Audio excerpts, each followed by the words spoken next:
Mes chers petits amis de la forêt, soyez les bienvenus dans cette nouvelle vidéo.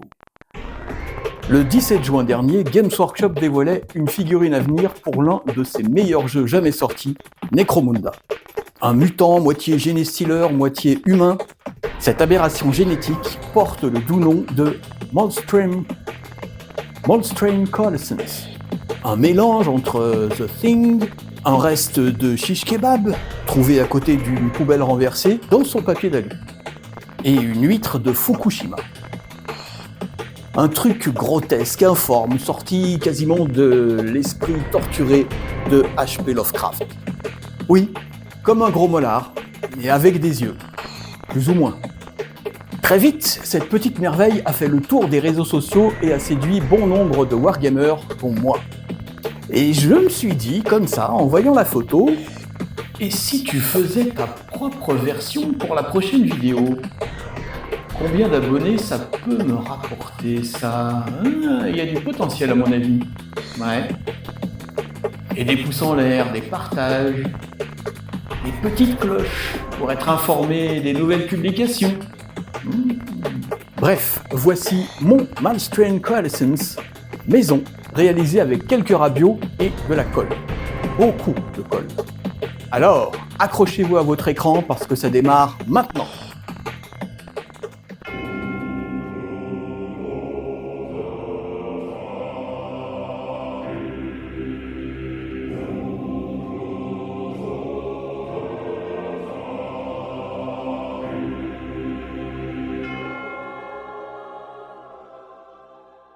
Et donc nous voici avec la structure de base, un socle de 40 mm sur lequel je suis venu coller des morceaux de grappe de figurines du mois pour avoir la colonne vertébrale de notre limace de l'espace. Bon, vous prenez un truc qui tourne comme ça, et puis un truc qui tourne comme ça, et puis des petits morceaux droits pour consolider l'ensemble. Oui, je sais, les limaces n'ont pas de colonne vertébrale. Bon, mais vous voyez ce que je veux dire. La structure interne de la sculpture. Ah. Ça donne ça une fois assemblé, et évidemment, il va falloir donner un peu d'épaisseur à notre squelette de limace. J'ai bien sûr eu recours à certaines pièces issues d'une ancienne grappe de Genestealer que je n'avais pas vraiment aimé, donc une formidable source de pièces détachées. Collé à la colle à maquette, et une fois que les parties sont soudées entre elles, je viens remplir les vides avec de la colle chaude qui va donner des volumes organiques à ma figurine. On fait attention à ne pas se brûler les doigts, et pendant que la colle est encore chaude, je vais modeler tout ça en remontant la colle à certains endroits pour créer des plis comme des membranes, des muqueuses dégoulinantes. Ouais, ça j'y repose. Une fois figé, je viens couper les parties qui ne fonctionnent pas avec le reste, les résidus indésirables. Et je continue de placer des morceaux de Genestealer et des couches de colle.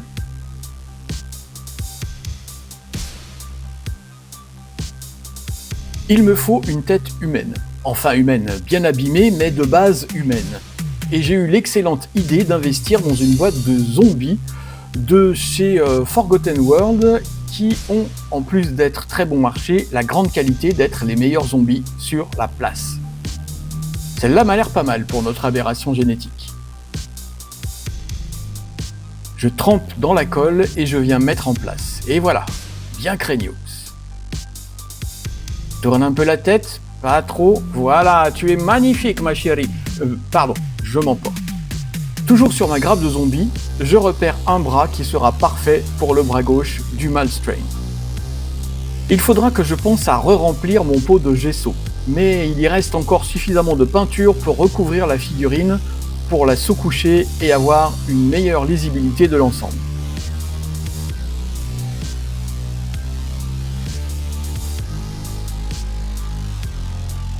J'ai aussi utilisé du Muddy Ground à certains endroits pour donner de la texture. Avant d'aller plus loin dans la peinture, je vais utiliser du green stuff pour sculpter les tentacules et les mettre en place à des endroits stratégiques.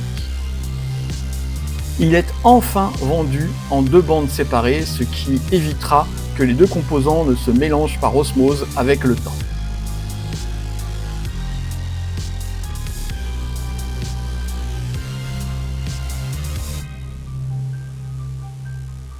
carrément plus facile à doser et à mélanger. Et si ça vous intéresse, je vous montrerai dans une vidéo consacrée quelques petits trucs pour travailler le green stuff. Dites-moi ça dans les commentaires, ça vous intéresse ou ça ne vous intéresse pas. Et une fois le bleu et le jaune devenus verts de façon homogène, je vais me servir d'une petite quantité pour ajouter quelques détails. Le reste servira pour les tentacules. Et on se retrouve après la sous-couche zénitale. Voilà, c'est prêt pour la mise en couleur. On commence par du Gilliman Flesh Contrast. Gilliman, l'homme qui chatouille. Légèrement dilué et en tirant bien la peinture pour éviter les taches. Je vais aussi utiliser du Rayclan Flesh Shade et du Desolate Brown d'Army Painter dans sa collection Speed Paint. Les trois couleurs vont donner des variations de teintes sur la sous-couche zénitale.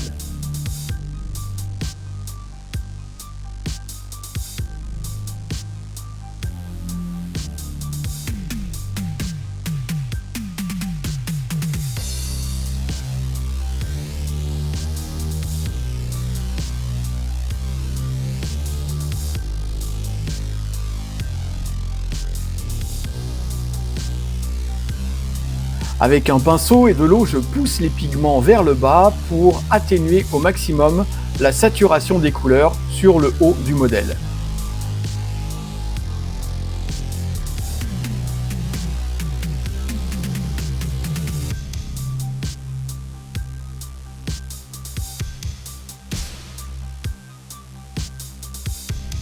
Je vais passer du Contrast Volupus Pink sur les tentacules et certaines grosseurs organiques.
J'ai voulu essayer un truc vu sur la chaîne Grimdark Compendium, mais il ne s'est pas passé ce que j'avais prévu. Et en fait, c'est pas plus mal, vous allez voir. L'idée était de créer une couche fine transparente pour donner un effet de profondeur. Malheureusement, ma glu a dû prendre l'air un peu trop longtemps et au lieu de durcir comme du verre, elle s'est mise à cristalliser et a fait un voile texturé blanchâtre. J'étais dégoûté, mais au final, ça ajoute une texture qui me rappelle les tripes à la mode de Caen. Un régal en soi. Impeccable pour ce genre de créature.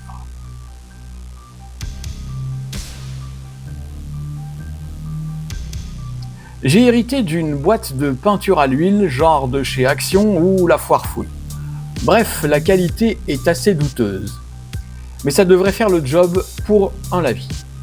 Et je vais me servir du soi-disant magenta, l'autre tube, je ne m'en suis pas servi. Bon, je dilue bien avec du White Spirit et je vais peindre les zones en texture trip à la mode de Caen. La couleur est très clairement rouge et pas du tout magenta. Donc je vais tenter là aussi de désaturer au White Spirit pour casser cette couleur tomate.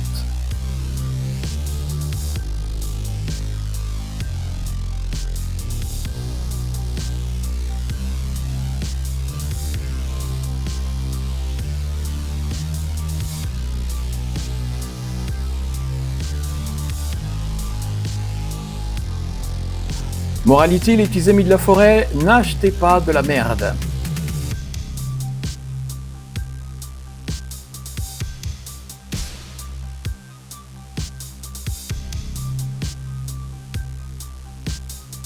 Bon, fini les mauvaises surprises, je sors l'Enamel AK Interactive. C'est plus cher que tout mon coffret de peinture à l'huile réuni, mais c'est de qualité. Ça va casser le rouge et commencer à harmoniser l'ensemble des couleurs de mon Milestrain sous une bonne couche de crasse.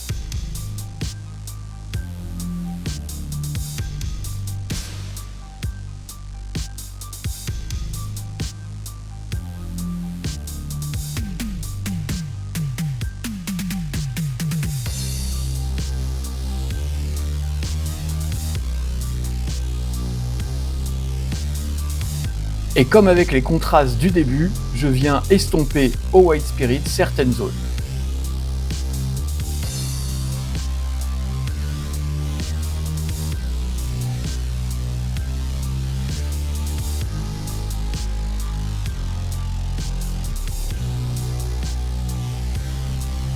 Le coton-tige refait surface pour terminer le travail d'estompage.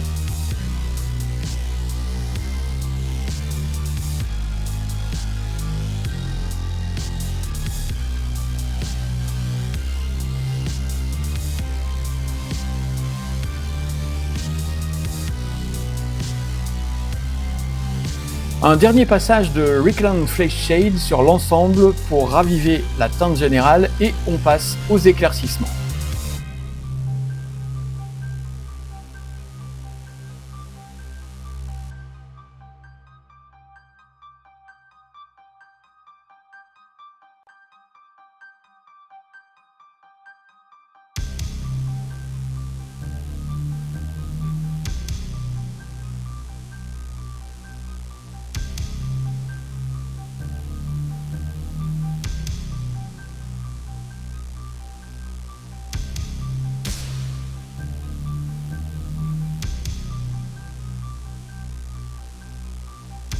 Première couleur, l'Elven Flesh de Green Stuff World en glacis. Par touche plus ou moins précise, l'idée est ici de zoner les points de lumière.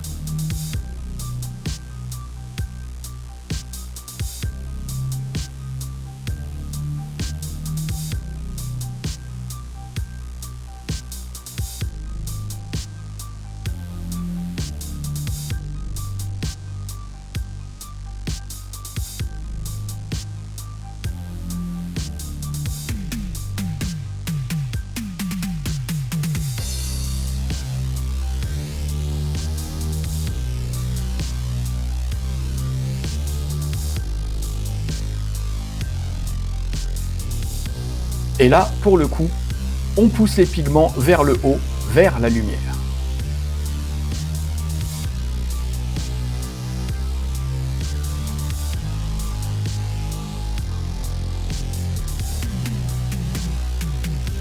Et j'enchaîne avec un brossage une fois que ce premier éclaircissement est sec.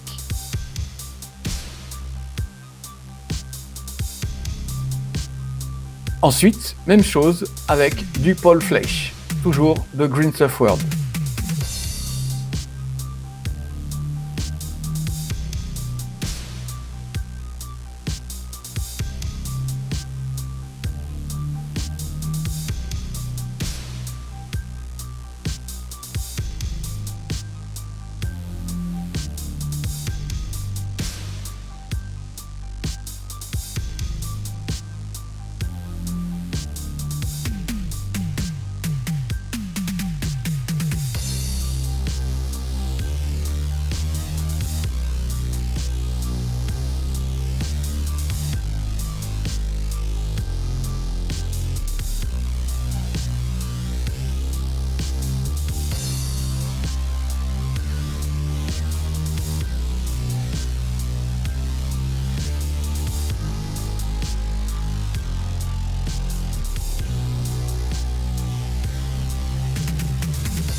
Je vais maintenant passer du Cyborg Brown sur les excroissances chitineuses et certaines tentacules.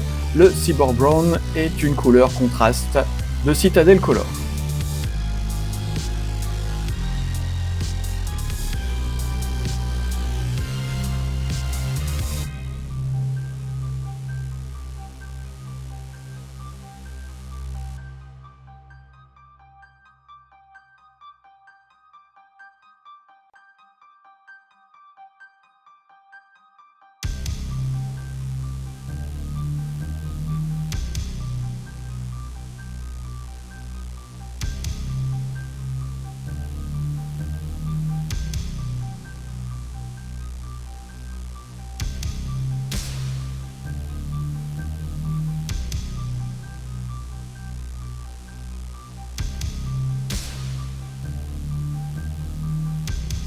Un petit brossage avec du sable désert de Prince Auguste et enfin White Cap Beige de chez Green Stuff World.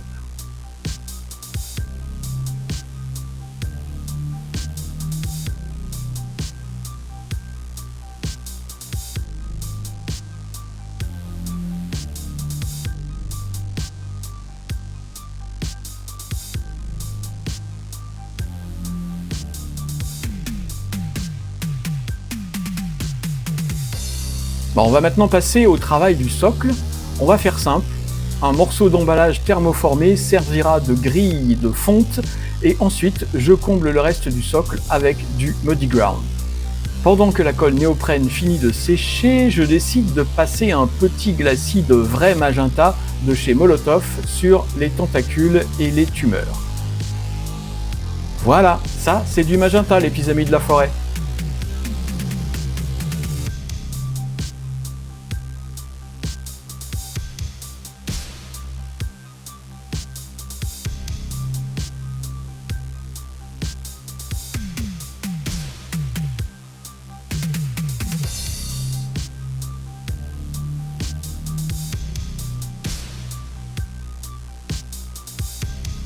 Un petit coup de vernis brillant pour augmenter l'aspect organique de ce charmant jeune homme. Enfin, je crois.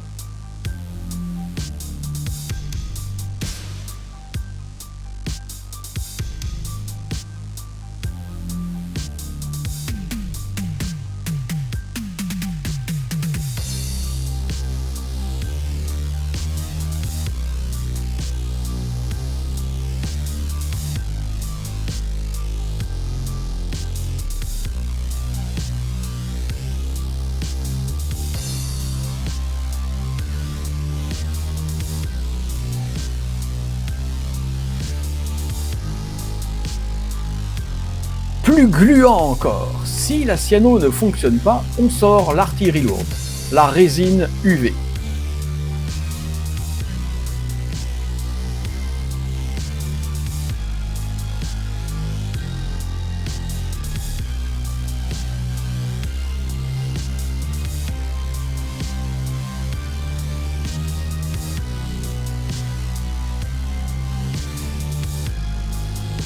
Pour éviter d'en foutre de partout, je solidifie chaque passage au fur et à mesure avec la lampe UV.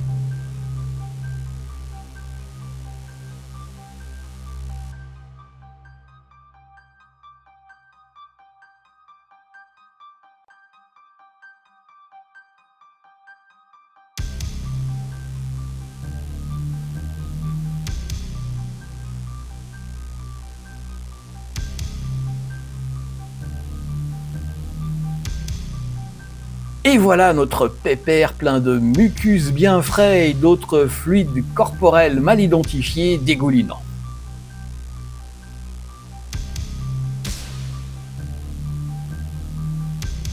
Je vais terminer le socle avec ma recette de rouille que je vous ai montrée dans les 2 dernières vidéos. Je ne vous redonne donc pas la recette ici.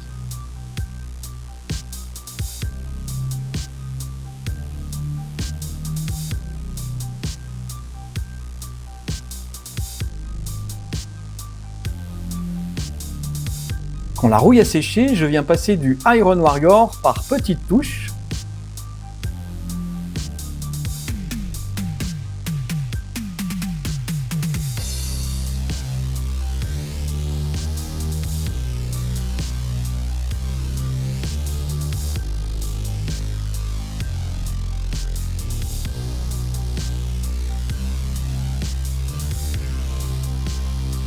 Et enfin, j'utilise du pastel sec pour finaliser l'effet rouille et je stabilise le tout avec du fixateur Green Stuff World.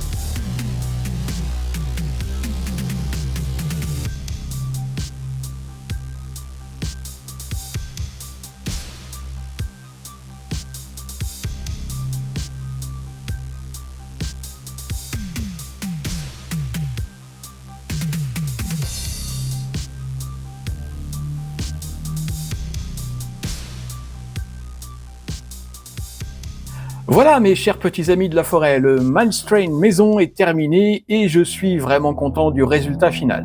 Il est franchement dérangeant, bien malaisant et devrait donner quelques difficultés aux gangers du sous-monde.